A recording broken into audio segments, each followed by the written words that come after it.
যে বড় ট্র্যাজেডি আমার, ওর দুইটা ছেলে, ছোট ছেলে এবং একটা মেয়ে আমার কাছে রেখে যাচ্ছে। মেনে নেওয়া যায় না যে এমন একটা ছেলে মায়ের বুক খালি করে চলে গেছে। আসিম শুধু আমাদের ছেড়ে চলে যায়নি, তার ছোট ছোট বাচ্চাগুলোকেও ছেড়ে সে চলে গেছে। তারাও আজ বাবা হারায় এতিম হয়ে গেছে।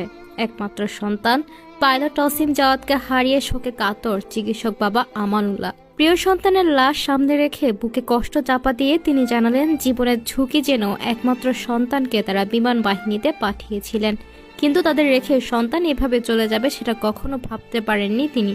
শুক্রবার 10 মে বিমান বাহিনীকে ধন্যবাদ জানাতে গিয়ে এসব কথা বলেন আসিমের বাবা। ডাক্তার আমানুল্লাহ বলেন, আমি তো ডাক্তার, আমি জানি কতটা জীবন ঝুঁকি আছে এ দায়িত্বে। ওর মা মানা করেছিল, কিন্তু আমি ওর পছন্দকে সম্মান জানিয়েছি। ঝুঁকি যেন বিমান বাহিনীতে পাঠিয়েছিলাম ছেলেকে, কিন্তু আমি ভাবিনি যে আমার ছেলে আমাকে ছেড়ে চলে যাবে। আমাকে যখন খবর দেয়া হলো, আমি গিয়ে আমার ছেলেকে দেখে বুঝেছিলাম আমার জন্য কি অপেক্ষা করছে। তিনি আরো বলেন, ও শুধু আমাদের ছেড়ে চলে যায়নি, ওর ছোট্ট বাচ্চাগুলোকেও ছেড়ে সে চলে গেছে। আমি জানি না ওর মতো করে বাচ্চাগুলোকে লালন পালন করতে পারবো কিনা।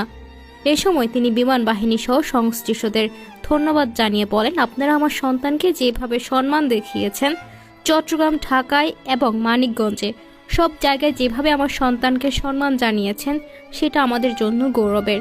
আমানুল্লাহ কাঁদো স্বরে বলেন, আপনাদের কাছে আমার অনুরোধ, আমার ছেলের কর্মজীবনে কোনো ভুল ত্রুটি করে থাকলে, কারো মনে ব্যথা দিয়ে থাকলে দয়া করে ক্ষমা করে দিবেন।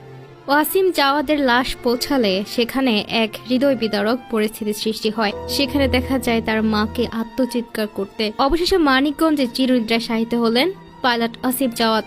শুক্রবার দুপুর 3টার দিকে জেলা শহরের সেউতা কবরস্থানে নানার কবরের পাশে তাকে সমাহিত করা হয়। এর আগে দুপুর 12:15টার দিকে আসিম জাওয়াদের মরদেহবাহী হেলিকপ্টার শহীদ মিরাজ তপন স্টেডিয়ামে অবতরণ করে। পরে বিমান বাহিনীর সদস্যরা তার কফিন নামিয়ে আনেন। এরপর নিহত পাইলট আসিম জাওয়াদকে গার্ড অব অনার দেওয়া হয়। পরে দুপুর 1:45টার দিকে শহীদ মিরাজ তপন স্টেডিয়ামে তার তৃতীয় জানাজা অনুষ্ঠিত হয়। মৃত্যুকালে আসিম জাওয়াদের 6 বছর বয়সী এক কন্যা সন্তান এবং 1 বছর বয়সী এক পুত্র সন্তান আর স্ত্রীকে রেখে গেছেন। আসিম জাওয়াদের কোনো ভাই বোন ছিল না, বাবা মায়ের একমাত্র সন্তান আসিম জাওয়াদ ছিল।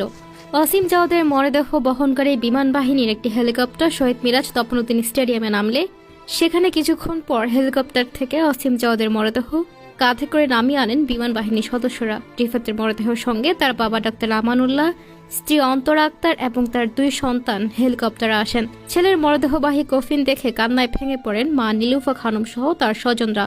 জানা গেছে, Savar cantonment public school and কলেজের সাবেক শিক্ষিকা ছিলেন নীলুফা আক্তার এবং বাবা ছিলেন চিকিৎসক। একমাত্র সন্তান ছিলেন আসিম জাওয়াদ। একমাত্র সন্তানকে হারিয়ে কান্না করতে করতে মূর্ছা যাচ্ছেন মা নীলুফা। নিহত জাওয়াদের বড় মামা সুরজ খান বলেন, অত্যন্ত মেধাবী ছাত্র ছিল জাওয়াদ। স্কুল ও কলেজ জীবনে সবসময় প্রথম হয়েছেন। ছোটবেলা থেকে জাওয়াদের স্বপ্ন ছিল পাইলট হওয়ার, কিন্তু সে স্বপ্ন পূরণ হয়ে পাইলটও হয়েছিলেন, সেটি মাত্র অল্প সময়ের জন্য। প্লেনের পিছনে আগুন লেগেছে বুঝতে পারার পরও নিজেদের জীবনের ঝুঁকি নিয়ে মানুষকে এবং দেশের সম্পদকে রক্ষার জন্য প্রাণ দিলেন আসিম জাওয়াদ। হ্যাঁ দর্শক, নিজেদের জীবনের ঝুঁকি নিয়ে জনমানুষকে বড় ধরনের ক্ষতির হাত থেকে রক্ষা করেছেন চট্টগ্রামে বিধ্বস্ত বিমান বাহিনীর প্রশিক্ষণ যুদ্ধ বিমানের পাইলট, বিমান বাহিনীর স্কোয়াড্রন লিডার আসিম জাওয়াদ ও উইং কমান্ডার সোহান। শুধু পরিবার তাকে হারিয়েছে তা নয়, দেশবাসী একজন রত্ন হারিয়েছে। বৃহস্পতিবার 9 মে আন্তঃবাহিনী জনসংযোগ পরিদপ্তর এক সংবাদ বিজ্ঞপ্তিতে পাইলটদের বীরত্বের কথা জানায়। আইএসপিআর জানিয়েছে, বৃহস্পতিবার 10:25 দিকে চট্টগ্রাম বন্দরের পতেঙ্গা কন্টেইনার টার্মিনাল এলাকায় কর্ণফুলী নদীতে বিমান বাহিনীর ইয়াক 130 প্রশিক্ষণ যুদ্ধ বিমান দুর্ঘটনায় পতিত হয়। এর আগে যান্ত্রিক ত্রুটিতে বিমানটিতে আগুন ধরে যায়। সেই সময় বড় ধরনের ক্ষতি এড়াতে বিমানবন্দরের পাশে ঘন বসতিপূর্ণ এলাকা থেকে বিমানটিকে জনবিরল এলাকায় নিয়ে যান 2 পাইলট। এর ফলে মানুষ বড় ধরনের ক্ষতির হাত থেকে রক্ষা পায়। স্থানীয় মানুষজন। তিনি আরো জানান, এই দুর্ঘটনায় বিমানে থাকা 2 পাইলটের মধ্যে আসিম জাওয়াদ মারা গেছেন। মারা যাওয়ার সময় তার বয়স ছিল 32 বছর। তিনি বিমান বাহিনীর স্কোয়াড্রন লিডার হিসেবে কর্মরত ছিলেন। এই দুর্ঘটনায় আহত হন পাইলট সোহান, তিনি বিমান বাহিনীর উইং কমান্ডার হিসেবে কর্মরত। মারা যাওয়া স্কোয়াড্রন লিডার আসিম জাওয়াদ মানিকগঞ্জ জেলার সাটুরিয়া থানার গোপালপুর গ্রামের ডক্টর আমানুল্লাহ ও নীলুফা আক্তারের ছেলে। বিমান যেখানে আগুন লেগেছিল সেখানে আশেপাশে ছিল পদ্মা রিফাইনারি, ইস্টার্ন রিফাইনারি। এসবের উপরে প্লেনটা পড়লে মুহূর্তে দাউ দাউ করে আগুন জ্বলে উঠত এবং দেশ অনেক ক্ষতির সম্মুখীন হতো। যদিও তখন রিজেক্ট করার সুযোগ ছিল অসীম জাওয়াদের, হয়তো নিজে প্রাণে বেঁচে যেতেন, কিন্তু অনেক মানুষ এবং দেশের সম্পদের ক্ষতি হতো। মানুষের যাতে ক্ষতি না হয় তাই শেষ মুহূর্তে জীবনই দিয়ে দিলেন তিনি।